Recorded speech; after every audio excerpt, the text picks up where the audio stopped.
Good morning, dear friends. Welcome to my holy classes. Myself, Vinod Sonal. Class 9 Physics.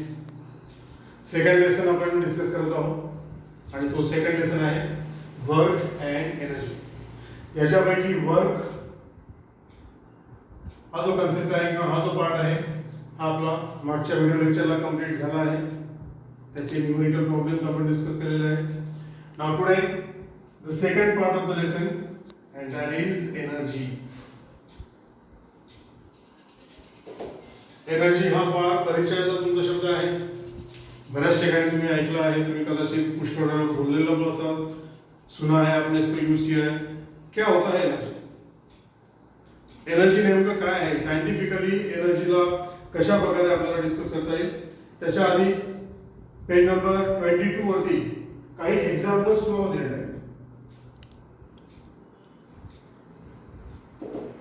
These are examples related to energy. यातलं पहिलं example आहे की if a pot having a plant is kept in the dark, the plant languishes. एक plant है, pot में से रखा है, इसको अगर आपने डार्क में रखा, मतलब सनलाइट से दूर अगर रखा, तो क्या होता है? कुछ समय के बाद वो जो प्लांट है, वो जो पौधा है, ये मुरझा जाता है. एक एग्जाम्पल. दूसरा एग्जाम्पल है on increasing the volume of music system or TV beyond the limit, the vessels in the house starts vibrating. अगर आप अपने घर में टीवी बोलो या कोई भी साउंड सिस्टम अगर है, काफी हाय वॉल्यूम में अगर आप प्ले करते हो, खूप जास्त एका लिमिटच्या बाहेर जर तुम्ही वॉल्यूम इन्क्रीज केला तर आपल्या घरामध्ये जे भांडे आहेत किंवा वेसल्स आहेत दे स्टार्ट्स व्हायब्रेटिंग. हे दुसरा एग्जांपल. तीसरा example, collecting sunlight on a paper with the help of convex lens burns the paper. कदाचित लहानपणी तुम्ही खेळलेला असाल, कॉन्वेक्स लेंस राहतो ज्याला आपण भिंग म्हणतो. सनलाइट में अगर आपने कॉन्वेक्स लेंस ऐसे पेपर पे फोकस किया तो सनलाइट जब पेपर पे फोकस होता है द पेपर स्टार्ट्स बर्निंग, तो पेपर जळायला लागतो.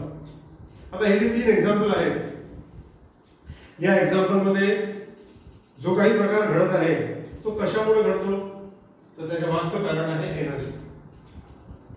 कशा प्रकारे? जसं पहिलं एग्जांपल, अगर आपने सनलाइट से दूर डार्क में किसी पॉटेड प्लांट को रखा तो वो जो प्लांट है वो मुरझा जाता है. क्यों मुरझा जाता है? कारण त्याला सोलार एनर्जी मिळत नाही, उसको एनर्जी नहीं मिलती है ना. So because of lack of energy नाही मिळाल्यामुळे तो कदाचित डाय पण करेल. दुसरं एक्झाम्पल जे होतं त्याच्यामध्ये आपण जर व्हॉल्यूम साऊंड सिस्टीमचा खूप जास्त लिमिटच्या प्रमाणाच्या बाहेर जर इन्क्रीज केला तर आपल्या घरामध्ये वेसल्स व्हायब्रेट होतात. कशामुळे? तर साउंड एनर्जी त्या ठिकाणी काम करते आहे. तीसरा जो एग्जाम्पल था जिसमें आपने कॉन्वेक्स लेंस से सनलाइट को फोकस किया पेपर पे तो पेपर जलता है. कशामुळे तो जळतो पेपर? तो सोलार एनर्जीमुळे. तर या तिन्ही एक्झाम्पल्सच्या मागे सायंटिफिक रिझन आहे एनर्जी. एनर्जीचे हे तीन एक्झाम्पल आहेत. मग एनर्जी म्हणजे काय? What is definition of energy? तो इसका डेफिनेशन होता है energy is capacity to perform work.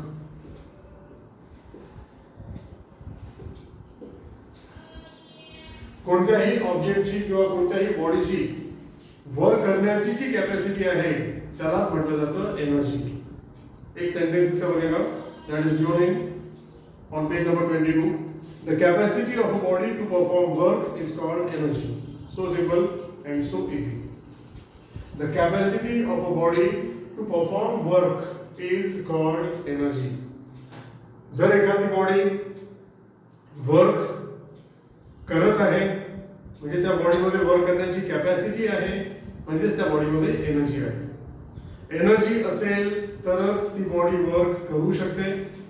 Energy अगर नहीं होगा तो बॉडी वर्क नहीं कर पाती बिकॉज उसमें वर्क करने की कैपेसिटी नहीं होती है, यानी एनर्जी नहीं होती है.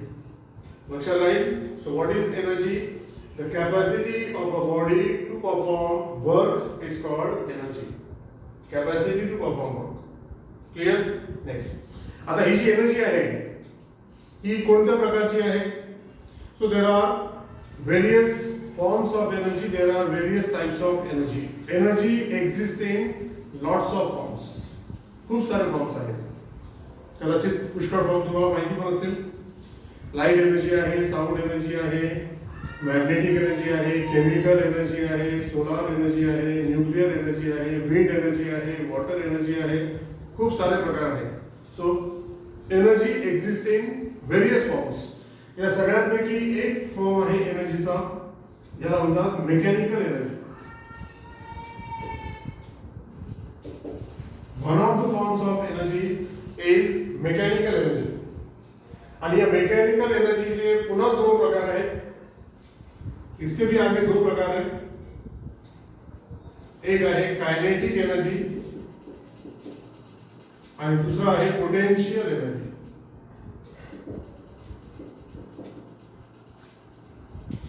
हो, energy exist in various forms, various types. One of the types is mechanical energy. आणि मैकेनिकल एनर्जी दो प्रकार की होती है, एक कायनेटिक एनर्जी और दूसरा पोटेंशियल एनर्जी. या दोघांना मेकॅनिकल एनर्जी म्हणतात. आणि आपला हा जो लेसन आहे याच्यामध्ये आपल्याला याच दोन मेकॅनिकल एनर्जीचा अभ्यास करायचा आहे. ये लेसन में हमको जो स्टडी करना है एनर्जी, वो कौन सी एनर्जी हमको स्टडी करना है? तो kinetic energy end potential energy. तर हे झालं introduction of this topic energy. तो पहला हम कायनेटिक एनर्जी क्या होता है, काय त्याचे एक्झाम्पल्स आहेत, काय फॉर्म्युला आहे, कशा प्रकारे कॅल्क्युलेट करायचं ते पाहणार आहोत. So the next topic is kinetic energy.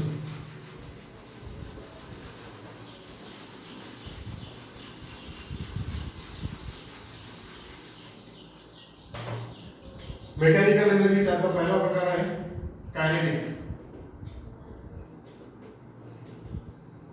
आता कायनेटिक एनर्जी डिफाइन करायच्या आधी काही याचे एक्झाम्पल्स आपण पाहूया जे पुस्तकात दिलेले आहेत. पहिला एक्झाम्पल आहे व्हॉट हॅपन्स. काय होणार आहे या एक्झाम्पल मध्ये? A fast cricket ball strikes the stump. Cricket खेळताना जेव्हा बॉल फास्ट येतो आणि त्या स्टंप वरती पडतो, काय होते आपल्याला माहिती आहे.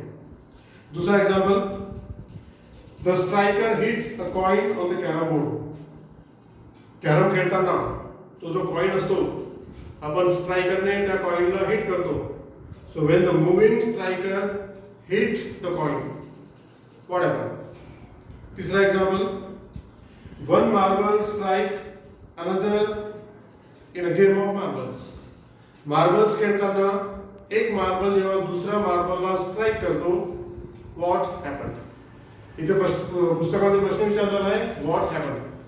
What happened when a ball in cricket strike the stump? What happened when the striker hit the coin while playing carom? And तीसरा है what happened when one marble strike the other marble? या सगळ्यांमध्ये विचारलेला आहे what happened. मग याचा answer काय? या तिन्ही एक्झाम्पल्स मध्ये एक ऑब्जेक्ट आहे जो ऍट रेस्ट आहे, म्हणजे थांबलेला आहे, आणि दुसरा जो ऑब्जेक्ट आहे तो मोशन मध्ये आहे. एक ऑब्जेक्ट रुका हुआ है और दूसरा ऑब्जेक्ट मोशन में है, और वो मोशन वाला ऑब्जेक्ट ऍट रेस्ट वाले ऑब्जेक्ट को स्ट्राइक करता है, हिट करता है. याचे हे तीन एक्झाम्पल आहे. मग इथे काय होतं? तर हा जो ऑब्जेक्ट मोशन मध्ये आहे या ऑब्जेक्ट कडे एनर्जी आहे. जो ऑब्जेक्ट मूव करत आहे त्याच्याकडे एनर्जी आहे. हा मोशन मध्ये असणारा ऑब्जेक्ट जेव्हा या स्टेशनरी ऑब्जेक्ट वरती पडेल किंवा स्ट्राइक करेल, तिथे काय प्रकार घडतो? ये एनर्जी वाला ऑब्जेक्ट जब इसको स्ट्राइक करता है, क्या होता है? ये ऑब्जेक्ट अपनी कुछ एनर्जी उसको दे देता है. हा स्ट्राइक करणारा ऑब्जेक्ट काय करतो? तर त्याच्याकडे असणारी जी एनर्जी आहे त्यातली एकतर सगळी एनर्जी तो देऊन टाकेल किंवा त्याचा काही पार्ट तो त्या स्टेशनरी ऑब्जेक्टला देऊन देतो. मतलब यहाँ पर स्टेशनरी ऑब्जेक्ट को एनर्जी मिलती है आणि ती एनर्जी मिळाल्यामुळे हा सुद्धा मूव करतो. The moving object possess energy when it strike the stationary object. The moving object transfer either a part or complete energy to the stationary object, and because of that energy this object also move. माहिती आहे आपल्याला ball जेव्हा स्टंपला लागतो तो stump खाली पडतात ना. का पडतात ते स्टंप खाली? कारण बॉलने आपल्याकडे असणारी काही एनर्जी त्या स्टंपला दिलेली आहे म्हणून. मग ही जी एनर्जी आहे जी त्या ऑब्जेक्टला मोशनमुळे राहते, या ऑब्जेक्टला जी एनर्जी आहे ती कशामुळे आहे? तर या मोशनमुळे. त्याच एनर्जीला म्हणतात कायनेटिक एनर्जी. मोशन की वजह से जो एनर्जी होता है that is called kinetic energy. So simple. हा एक नियम आहे, इसको लर्न करो. याला मोशन आहे म्हणून याच्याकडे एनर्जी होती आणि ती होती कायनेटिक एनर्जी. मग कायनेटिक एनर्जीला डिफाइन कसं कराल? The energy which an object has because of its motion. So what is kinetic energy?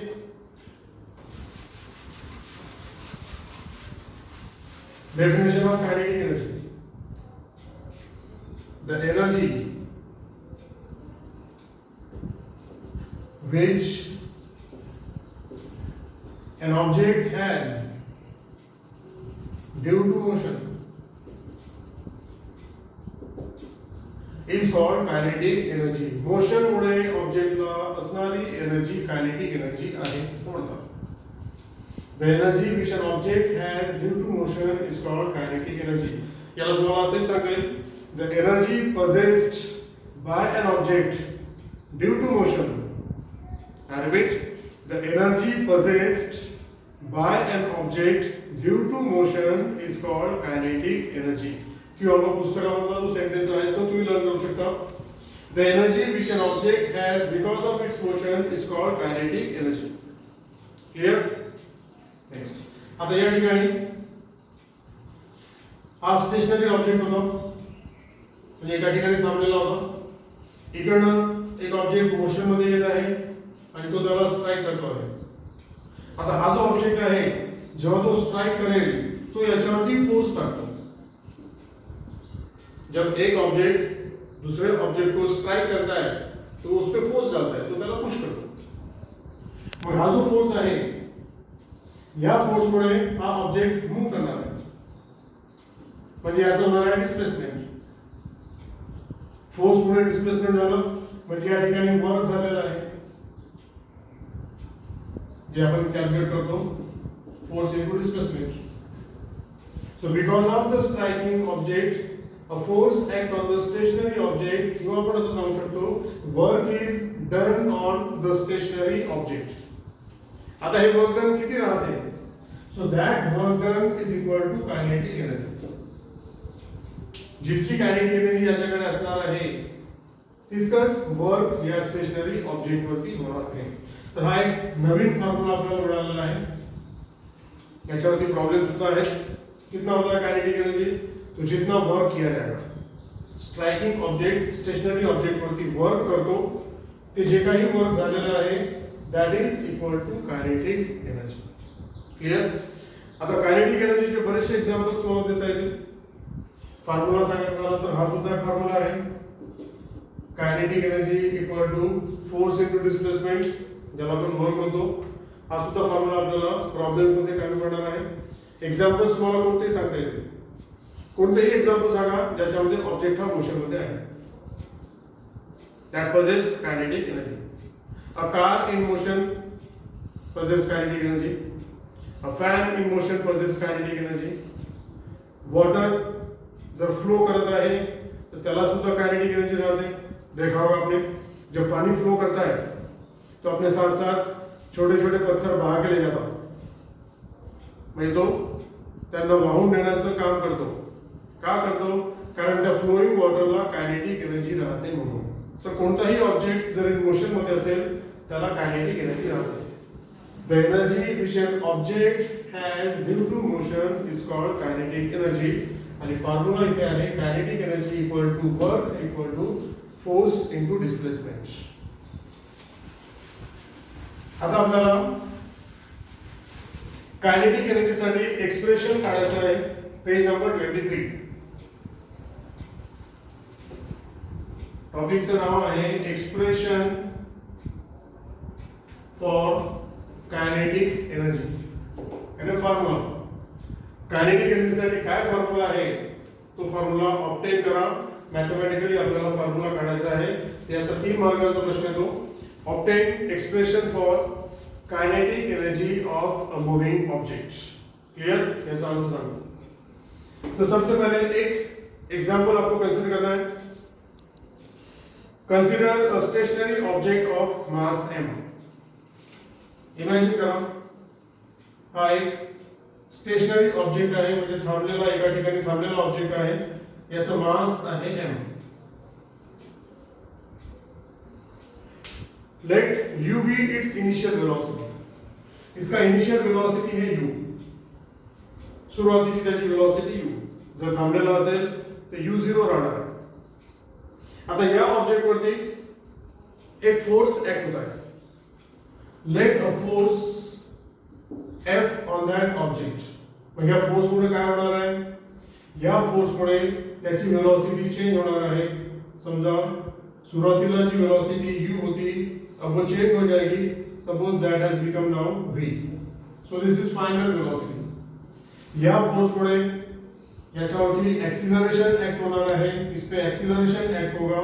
Suppose that acceleration is small a. आणि हा जो फोर्स आहे हा किती वेळ ऍक्ट होत आहे? So let the force is acting for time t. आणि या t टाइम मध्ये त्या फोर्स मुळे त्या बॉडीचं डिस्प्लेसमेंट झालेलं असेल. Suppose that displacement is s. या सगळ्या क्वांटिटीज तुम्हाला सुरुवातीला कन्सिडर करायच्या आहेत. एक एग्जांपलच्या फॉर्म मध्ये त्यांना कन्सिडर करायचं. शुरुआत कशी कराल? इसका स्टार्टिंग कैसे करोगे? Consider an object, stationary object. हे महत्वाचं आहे. ऑब्जेक्ट हा ऍट रेस्ट आहे, म्हणजे थांबलेला आहे. Consider an stationary object having mass small m.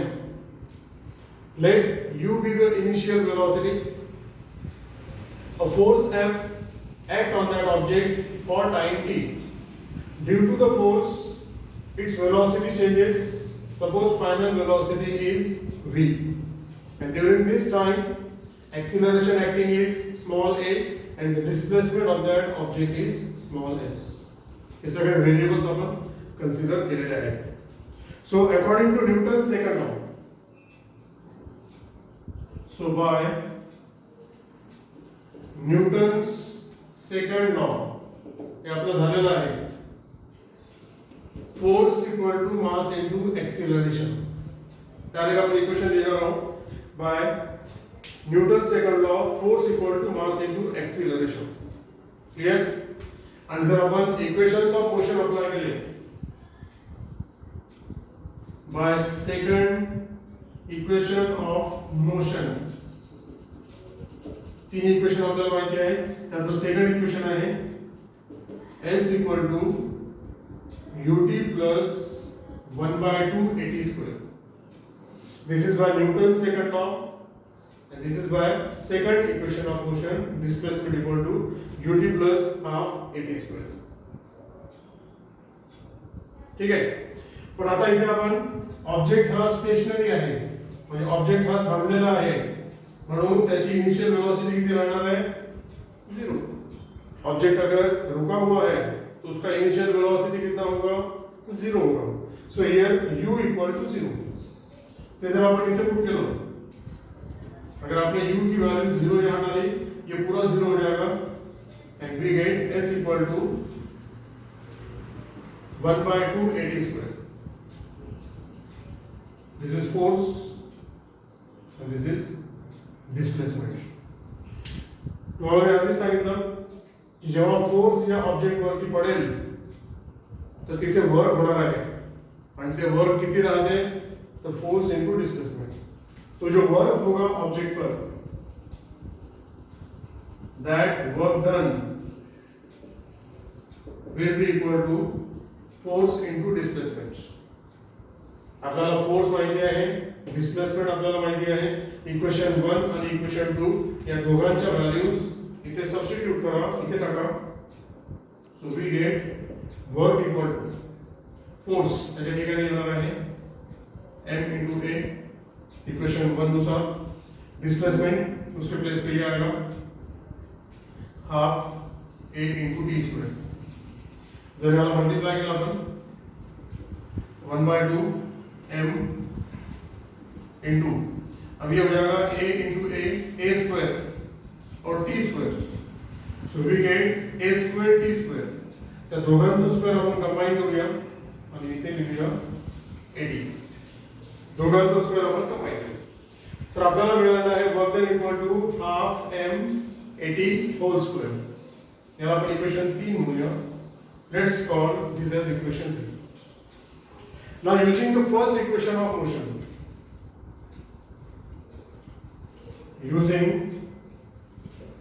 first equation of motion, काय आहे फर्स्ट इक्वेशन?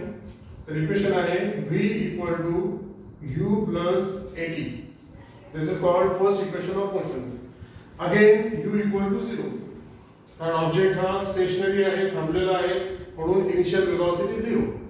तो u 0 होने से यहाँ पर 0 आएगा and we get v equal to 0 plus 80 किंवा डायरेक्ट आपण लिहूया 80. यानी 80 equal to v हमको मिला. Let's put this value here. He value equation 3 मध्ये जर आपण पुट केली तर आपल्याला मिळणार आहे work done W equal to 1/2 m into 80 square. 80 के प्लेस पे आएगा v. So this become v square. Putting this value in equation 3, we are getting W equal to 1/2 m into v square. इतना work ये force इस body पे करेगा. आणि आधीच मी तुम्हाला सांगितलं की जे काही वर्क होणार आहे ते work done equal to kinetic energy रहते हैं. जितना भी वर्क किया जाएगा वही काइनेटिक एनर्जी होता है. So we can write here kinetic energy equal to work done equal to half m into v square. अशा प्रकारे आपल्याला फॉर्म्युला मिळालेला आहे kinetic energy equal to half m into v square. This is the required expression for kinetic energy. Kinetic energy साठी हा formula आहे आणि हा फॉर्म्युला तुम्हाला नेक्स्ट स्टँडर्ड मध्ये सुद्धा काम येणार आहे. So look at this answer. हे आन्सर तुम्हाला पेज नंबर 23 वरती दिलेला आहे. इसका क्वेश्चन कैसे बनेगा? तो इसका क्वेश्चन होगा obtain expression for kinetic energy of an object. याचा आन्सर सुरुवातीला तुम्हाला हे डिस्क्राइब करावं लागेल. एक एग्जांपल आपको कंसीडर करना है. उस एग्जांपल में ये सारे अल्फाबेट कौन काय आहे सगळ्यांचा अर्थ सबके मीनिंग आपको मेंशन करना है. उसके बाद by Newton second law of motion force मिलेगा आपको. सेकंड इक्वेशन ऑफ मोशन, इसमें u की वैल्यू 0 डाली तो ये आ गया. नंतर वर्क डन का फोर्स इनटू डिस्प्लेसमेंट, फोर्स आणि डिस्प्लेसमेंट दोघांचे व्हॅल्यूज इथे टाकले आपण, हे आपल्याला मिळालं. Then by first equation of motion we get v equal to 80. ये वैल्यू यहाँ अगर आपने डाली तो आपको मिलेगा half m v square work done. And work done equal to kinetic energy. जे काही वर्क होणार आहे तेच इक्वल टू काइनेटिक एनर्जी राहते. So ultimately we are getting kinetic energy equal to half m into v square. अशा प्रकारे this is the expression for kinetic energy of an object. Expression तुम्हाला learn करायचं आहे. Half m into v square. m is the mass and v is the velocity of the body. इथे बघा तुम्ही, जर v 0 आहे म्हणजे velocity 0 आहे. velocity 0 आहे मतलब नो मोशन. ऑब्जेक्ट हा मोशन मध्येच नाही. तर v जर 0 असेल तर हे पूर्ण 0 होणार आहे. म्हणून म्हणतात की जर ऑब्जेक्ट मोशन मध्ये नाही किंवा ऑब्जेक्ट जर एका ठिकाणी थांबलेला आहे तर त्याला काइनेटिक एनर्जी 0 राहते या उसको काइनेटिक एनर्जी होता नहीं है. फक्त मोशन मध्ये असणाऱ्या ऑब्जेक्टलाच काइनेटिक एनर्जी राहते. So is this clear? इसका आपको प्रैक्टिस करना पड़ेगा।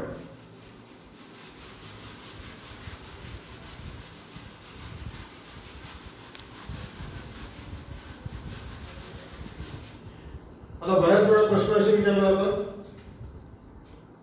फॉर्मूला हमको पता है कि kinetic energy equal to half m into v square. अब क्वेश्चन ऐसे पूछा जाता है कि अगर मोशन में बॉडी है उसका मास डबल हो गया, when we double the mass of a moving object तर त्याचं कायनेटिक एनर्जी किती होणार आहे, अशा प्रकारचे प्रश्न विचारतात। If mass of a moving object is doubled, what will be its kinetic energy? तो इसका आंसर होगा डबल। अगर आपने मास को डबल किया तो काइनेटिक एनर्जी डबल हो जाएगा। This is mass, this is kinetic. दूसरा प्रश्न असा विचारला की जर वेलोसिटी आपण दुप्पट केली,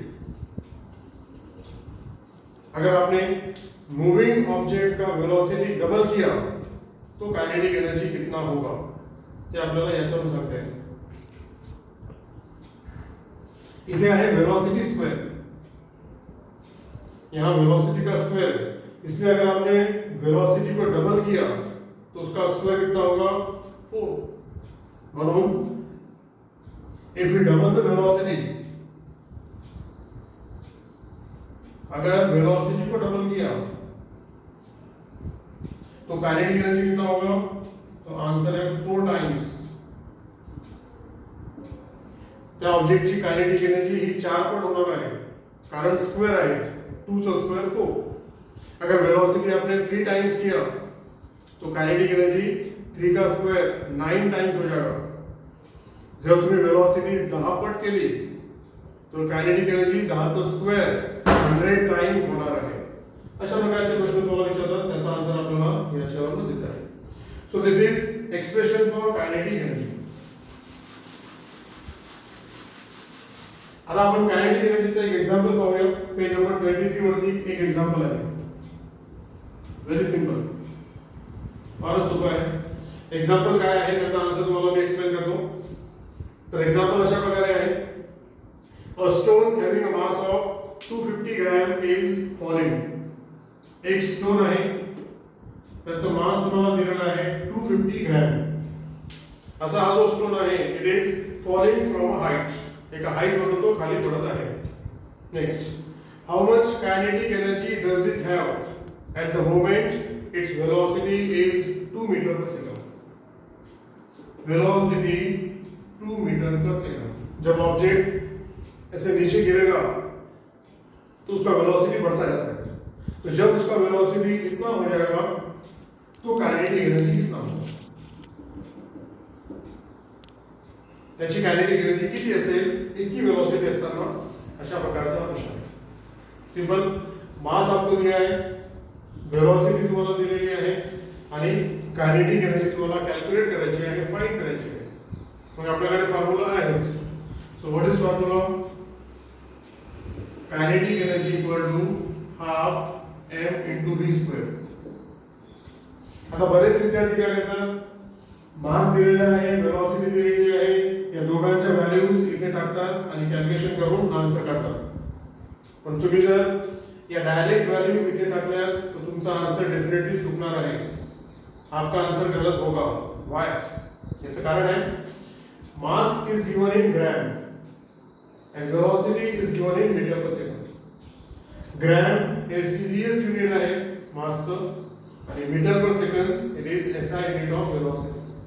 तो ऐसे यूनिट मिक्स्ड प्रकार में नहीं चलते, या तो सारे यूनिट्स सीजीएस होने चाहिए किंवा सगळे यूनिट्स एसआई यूनिट असायला पाहिजे। काही सीजीएस आहे, काही एसआई आहे, असला प्रकार चालत नाही। म्हणून इथे आपल्याला एक तर दोघांना सीजीएस करावं लागेल किंवा दोघांना एसआई करावं लागेल। ये जो केजी है, ये जो ग्राम है, इसको हम कन्वर्ट कर लेंगे किलोग्राम। मग 250 ग्रॅम याचे केजी किती होतील, किलोग्राम किती होतील, तर 250 को 1000 से आपको डिवाइड करना है। कितना है? एक Ziro cancel, 25/100 that will be 0.25 kg. तर हे करना फार गरजेचं आहे. मतलब वैल्यूज डालने के पहले यूनिट ऑब्जर्व करना है. अगर काम पड़े तो सारे या किसी यूनिट को चेंज करना है. इथे आपल्याला ग्रॅमला कन्वर्ट करायचं आहे. केजी मध्ये 1000 से डिवाइड करके हमने कन्वर्ट किया. आता आपल्याला व्हॅल्यूज टाकायच्या आहेत. Half into mass. मास का ये वैल्यू नहीं डालना है, वो डालना पड़ेगा 0.25 इनटू वेलोसिटी स्क्वायर. वेलोसिटी है 2, उसका स्क्वायर होगा 2 स्क्वायर. Next calculations. अगर 2 का स्क्वायर होता है 4, हाफ इनटू 0.25 इनटू 4 या 2 ने 4 ला डिवाइड करा, दैट विल बी 2. इथे आलेला आहे 0.25 इनटू 2. अब 0.25 को 2 से मल्टीप्लाई करके आपने तो आपका आंसर बनेगा 0.50 किंवा याला आपण फक्त 0.5 लिहिलं तरी चालेल. This is kinetic energy. SI units आहेत म्हणून कायनेटिक एनर्जीचं एसआय युनिट राहणार आहे जूल. अशा प्रकारे या एक्झाम्पल मध्ये आंसर येत आहे 0.5 joule will be the kinetic energy of that object. जब उसका वेलोसिटी जितना हो जाएगा तो उसको काइनेटिक एनर्जी इतना होगा. ठीक है.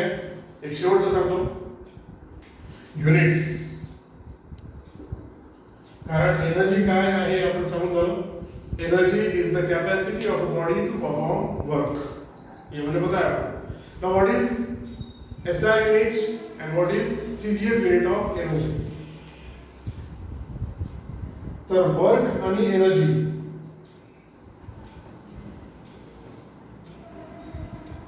या दोघांचे SI यूनिट सारखे आहेत.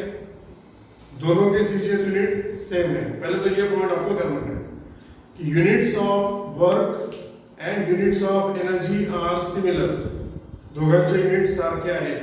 पण वर्कचं SI युनिट जे असेल तेच एनर्जीचं SI युनिट आणि वर्कचं CGS युनिट जे आहे तेच एनर्जीचं. आपल्याला वर्कचे युनिट माहिती आहे. What is SI unit of work? Joule. What is CGS unit of work? Erg. Same is wind energy. तो एनर्जी का SI युनिट जूल. याचा सिम्बॉल आहे कॅपिटल J. आणि एनर्जीचं CGS युनिट जे वर्कचं आहे सेम राहणार आहे, दॅट इज अर्ग. अर्ग याचा सिम्बॉल नाही, तुम्हाला स्पेलिंगच लिहायला लागेल ERG. In this way the units of energy they are similar to units of work and SI unit of both work and energy is joule and CGS unit of both work and energy is अर्ग. या दोघांमध्ये conversion सुद्धा आपलं झालेलं आहे. And that is 1 joule कितना होता है? तो 10⁻⁷ अर्ग. ये भी आपको कैलकुलेट करना है. 1 जूल इज 1 करोड अर्ग्स. ठीक है. तर अशा प्रकारे आपण लेसनच्या सेकंड पार्ट मध्ये एनर्जी याला स्टार्ट केलेला आहे. एनर्जी मध्ये मेकॅनिकल एनर्जी आहे, ती दोन प्रकारची, कायनेटिक आणि पोटेन्शियल. आज आपण कायनेटिक एनर्जी बद्दल बोललो, त्याचं एक्सप्रेशन आपण काढलं, डिफाइन केलं, एक्झाम्पल्स पाहिले, युनिट्स पाहिले आणि एक सॉल्व एक्झाम्पल आपण डिस्कस केलं. पुढच्या व्हिडिओ लेक्चरला आपण पोटेन्शियल एनर्जी बद्दल सेम पॉइंट्स पाहणार आहोत. काय फॉर्म्युला आहे, कशा प्रकारे तो ऑब्टेन करायचा आणि त्याचे काही एक्झाम्पल्स आणि त्याचे काही प्रॉब्लेम्स. ठीक आहे. So this is all for today's lecture. Have a nice day.